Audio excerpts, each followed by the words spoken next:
মোবাইলের স্টোরেজ ফাঁকা করে ফেলুন শুধুমাত্র একটি ক্লিকে। এখানে আপনারা দেখতে পাচ্ছেন এখন এখান থেকে কিন্তু 0 হয়ে গেছে।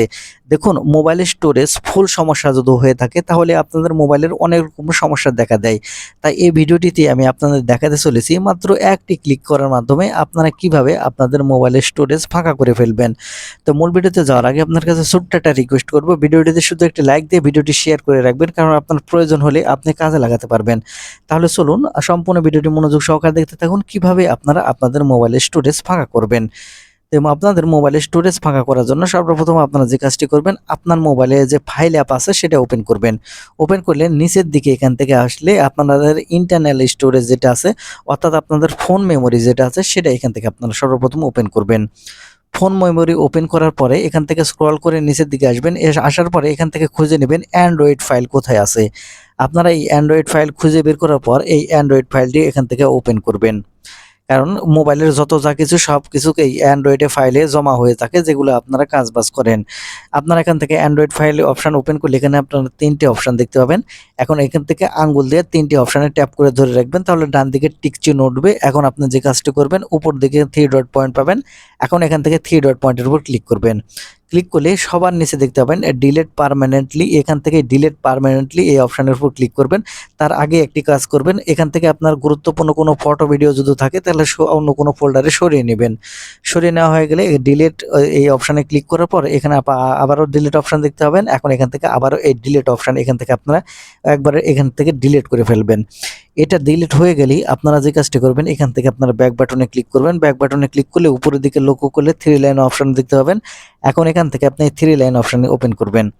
3 লাইন অপশান ওপেন করলে এখানে আপনার প্রথমে দেখতে পাবেন ক্লিন। আপনি এই ক্লিন এই অপশানটি ওপেন করবেন। ক্লিন এই অপশানটি ওপেন করলে একটু স্ক্রল করে নিচের দিকে যদি আসেন, তাহলে এখানে আপনারা পেয়ে যাবেন ডিলিট ডুপ্লিকেট ফাইল। অর্থাৎ আপনার অজান্তে যে কোনো ফাইল, কোনো রকম ফাইল দেখা যায় যে ডবল হয়ে আছে। আর এই ফাইল যদি ডবল হয়ে থাকে দেখতে পাবেন যে আপনাদের স্টোরেজটি খুব তাড়াতাড়ি ফুল হয়ে যাবে। আর এটা ডিলিট করার জন্য এই সিলেক্ট এই অপশানের উপর ক্লিক করবেন।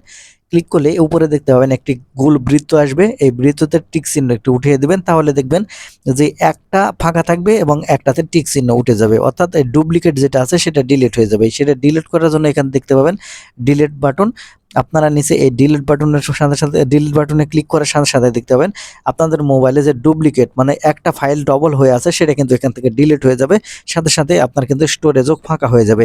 তারপরে একটু উপরে আসলে আপনারা যেটা দেখতে পাবেন এই জাঙ্ক ফাইল। আপনারা জানেন যে এই মোবাইলের জাঙ্ক ফাইলটা কতটা ক্ষতি করে থাকে প্রত্যেকটা মোবাইলের।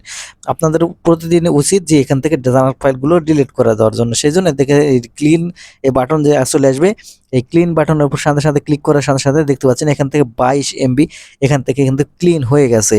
তারপরে এখান থেকে আপনারা এই জাঙ্ক ফাইল ক্লিয়ার করা হয়ে গেলে এখান থেকে আপনারা ব্যাক বাটনে ক্লিক করবেন। ব্যাক বাটনে ক্লিক করলে এখানে আপনারা বিন নামের একটা অপশন দেখতে পাবেন। অনেক সময় হয় কি আপনারা আপনাদের ফটো ভিডিও ঠিকই ডিলিট করেন কিন্তু এই বিনে থেকে যায়। এই বিনে থেকে যাওয়ার কারণে কিন্তু আপনাদের স্টোরেজ ফুল দেখায়। সেক্ষেত্রে আপনারা যে কাজটি করবেন, এখান থেকে বিন এই অপশানটি ওপেন করবেন।